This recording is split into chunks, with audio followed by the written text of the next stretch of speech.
Before we start, the build number for Android 11 Public Beta 2 is RPB2.200611.009, and this thing is tested on my Pixel 3a.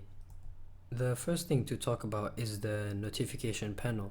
Now, the notification panel used to be the iconic 3-row design, but now it has been condensed into a 2-row one.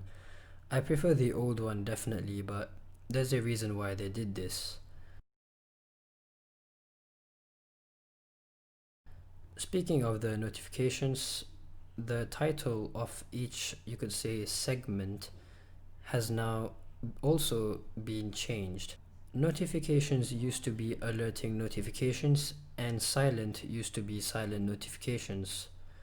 I think it's good that they changed it, since it's quite redundant to have notifications at the end of one word. One significant change is the media controls. So it's now part of the notification panel in that you can't actually swipe it away. As you can see from here, I'm trying to swipe it away.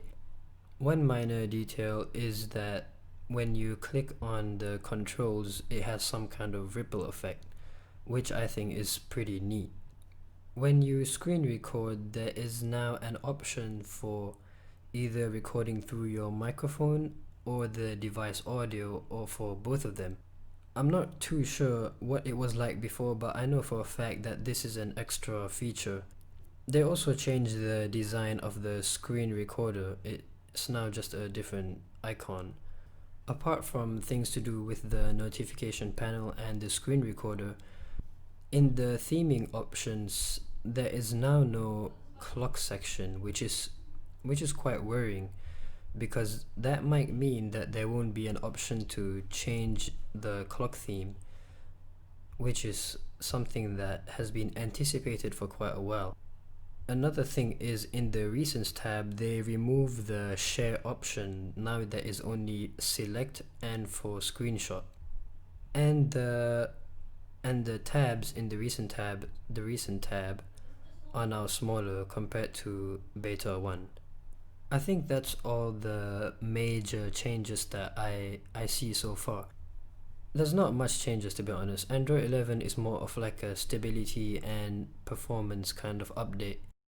Now, I saved the best feature for last. It's that when you quit an app in landscape mode, your home menu will stay in portrait mode. Before this, in Android phones, except for OnePlus, as far as I know, the home menu would be in landscape mode for a split second before rotating 90 degrees to the normal portrait mode. This is something that has been bugging me.